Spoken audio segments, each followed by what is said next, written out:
Hey everybody, it's Charlie from Moto, and if you like the idea of an Africa Twin, but you have no intentions of ever going off-road, or you like the idea of riding a scooter, but you want more power and more capability and you don't want it to look like a scooter, Honda has for you the NT1100.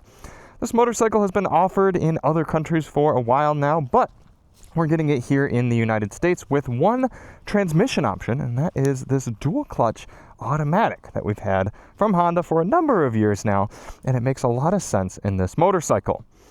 Now, I've covered the dual clutch automatic in a number of different ways, so check the links below. We've got a how to use on our old CTX 700, and I also have a comparison between this automatic and BMW's automatic in the R1300 RT. But this is going to be a more comprehensive review on the bike in general, because I also have some initial riding impressions and fuel economy and daily rider testing in our DM commuter fuel economy test. And you can find that linked below as well.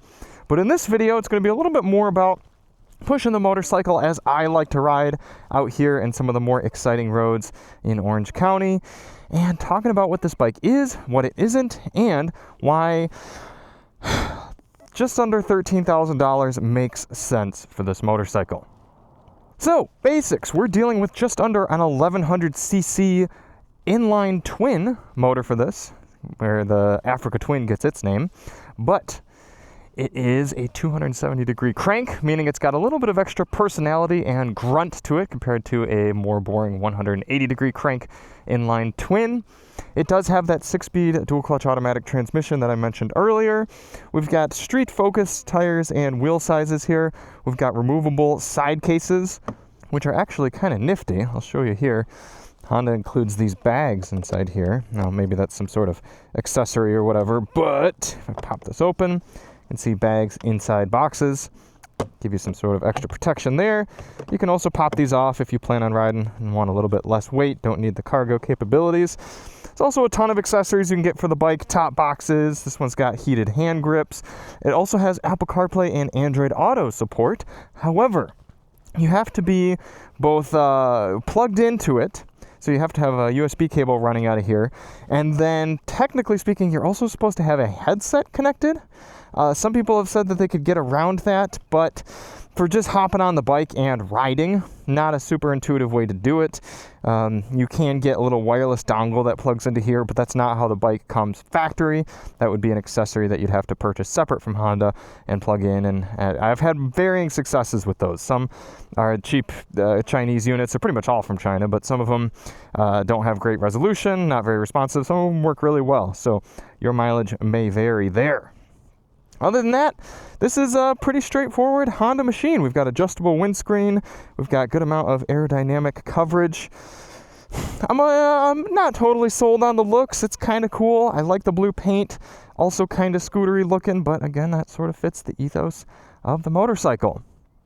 So y'all see it. You know what it is. You know it costs about $12,750 after destination. Let's hop on and ride. Now, if you're going to be using a bike regularly, putting on big miles, it's kind of hard to argue against this with its comfort, its protection, capabilities, and ease of riding. Bring it to life. It's a good motor. Honda's been using this for a while. Plenty of grunt. You can see how long the screen takes to come on, though. It's got two displays for your speed, so that if you have Apple CarPlay or Android Auto going, you still get your odometer, speed, and gear selection there. I'm not going to walk you through exactly how the automatic transmission works, but you essentially press D/S and roll away in automatic mode. In normal automatic, the motorcycle is very aggressive with its upshifting, so typically you'll find yourself riding in S mode. If you're anybody like me who likes to have their engine kind of rev out a little bit more. And we do have 3 different levels of S mode, 1, 2, and 3, to adjust how aggressive the shifting is. So if we go right here into S3, it really holds gears out. It doesn't upshift very aggressively at all. I quite like that. And downshifts aggressively.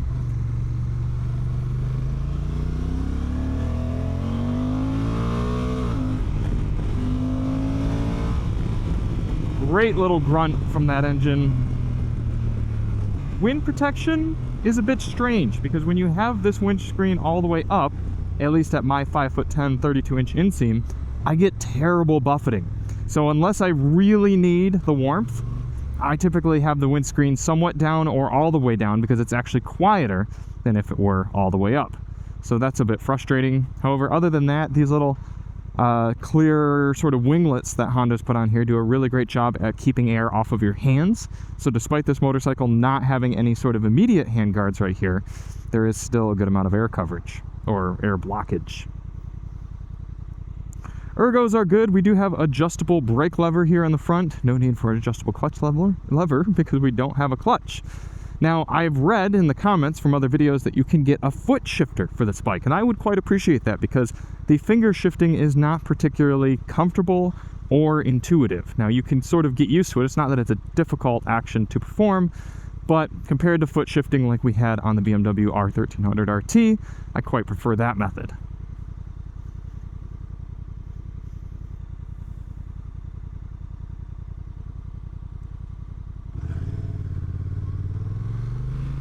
Honda has their dual clutches so well dialed in at this point though that even in this more aggressive shifting mode, you barely feel the shifts when you're riding easy.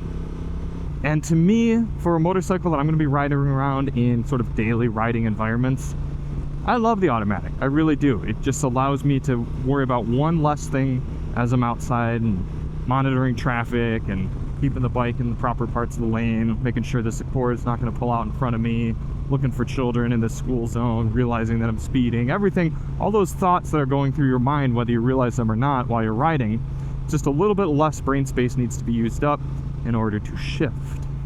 Slower speed maneuvers can be a little bit tougher with the dual clutch because you can't feather the clutch. Got to utilize a little bit more rear brake if you're moving around parking lots or doing slow things. Also, you'll see I shifted back into D mode, and even here at 25 miles per hour, we're still in 5th gear. So you do get a little bit of engine lugginess, as I like to put it. Now, we tested the fuel economy on this motorcycle in our mixed riding scenario, and I expected it to be a little bit better.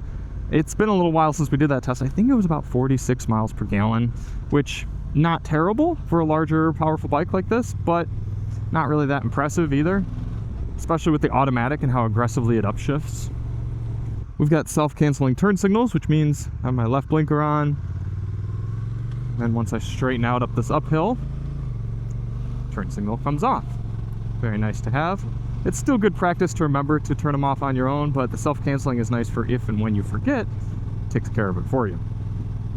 Now, I don't love how the shifting algorithm is always separate from the ride mode. So for example, you've got the S, 1, 2, and 3, and you adjust that by having the throttle closed and holding down the S button, the SD button.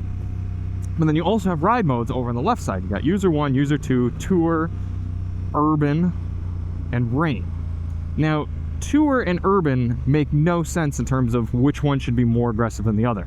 Pretty much every other machine on the market does normal, rain, and sport. Very straightforward. Rain, most conservative. Sport, most aggressive. You could even have a Sport Plus if you needed to. But tour and urban really don't explain at all what's supposed to be more aggressive and what's supposed to be more relaxed. And then on top of that, the power meter here. Tell me if you think this is a higher power or that. Now, I personally would think, oh, when it's all the way blue, that's probably your most power. No, that's your lowest power mode.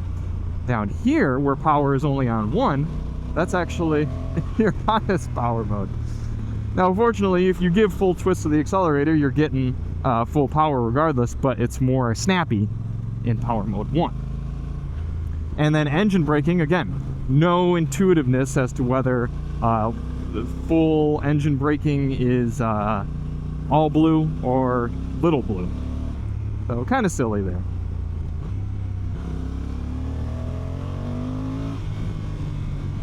But when you get to these more spirited riding sections here, bike is good for a good bit of tossing. The power is definitely there all throughout the rev range. No qualms.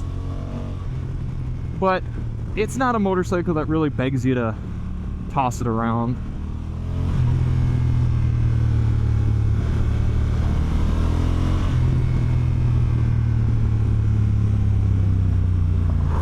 Woo-hoo-hoo-hoo-hoo! Did y'all see that? That is called a save right there.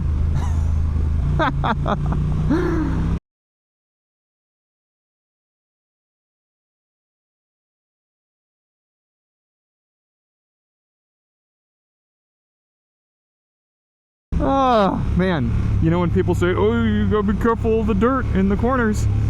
That's why you don't ride 1010s. Oof. That'll get your heart pumping. So let's turn around and do it again, shall we?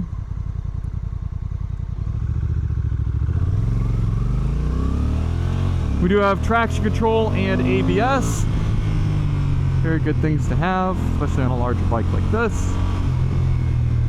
Now, I do think the power level is absolutely perfect on this bike. Just over 100 horsepower, just about 80 pound-feet of torque, 75 or so. And it just makes that power so nicely throughout the rough range that you don't have to be coming right up on a boil in order to get that pull.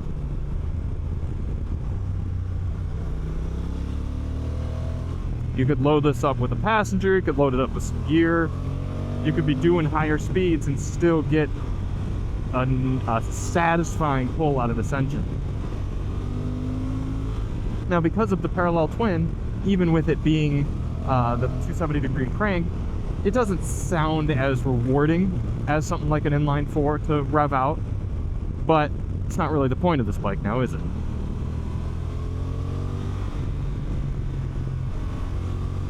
It's more about having usable power. And it has that in the spades.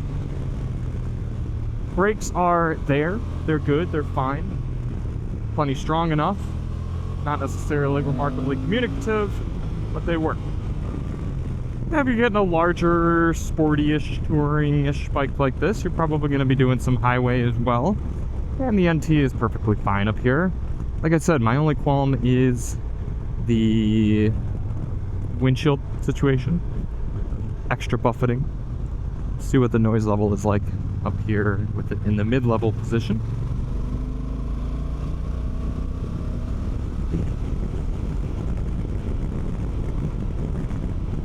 I'm wearing my Mirai Contour X helmet, and it does a pretty good job at absorbing the wind and the noise.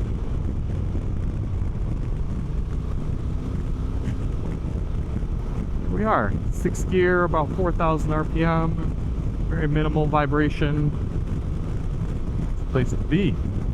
You have cruise control, set right there. Take your hand off the bike. There you go, just like this. Very stable. And again, the wind protection from right up here, doing a really great job keeping wind off of my torso. That was a problem I had with the Can-Am Canyon that I just finished reviewing. Is yeah, it had a nice tall windscreen, but the wind was hitting my torso from around the windscreen. That's not the case here on the NT. They've done a really good job at deflecting air away from my body, despite the fact I sit kind of upright on the bike. So if you watch me regularly, you might be thinking, Charlie, where's the pizzazz? Where's the enthusiasm for this one? I don't have a ton for it. It's a bike that on paper makes a ton of sense for Honda to have in their lineup. It makes sense with the automatic. It's got a great engine.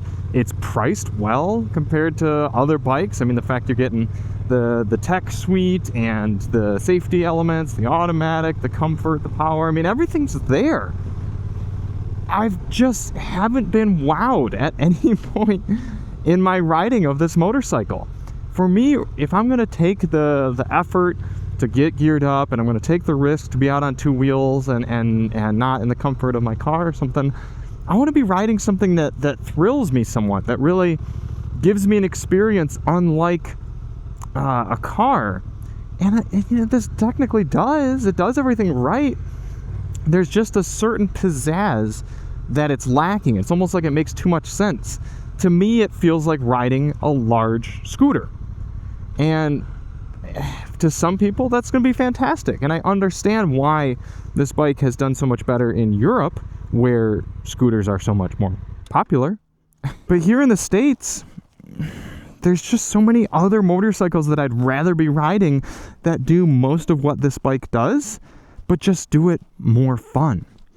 So I guess that's the end of my time here with the NT1100. It's very competent, nothing wrong, nothing offensive, but to me, just too vanilla to justify buying. And I think the Africa Twin would make a little bit more sense to be able to toss around off-road and give it a certain more excitement and reason to be. So thank you all so much for watching. If you do want to see more on the NT1100, check the link below. I'm sure there's going to be owners that chime in here that love their bike for various reasons, and I fully agree that they're all valid. There's just a lot of options out there on two wheels, folks. And we'll see you on the next one. I'm Charlie from DM Moto, and as always, ride on.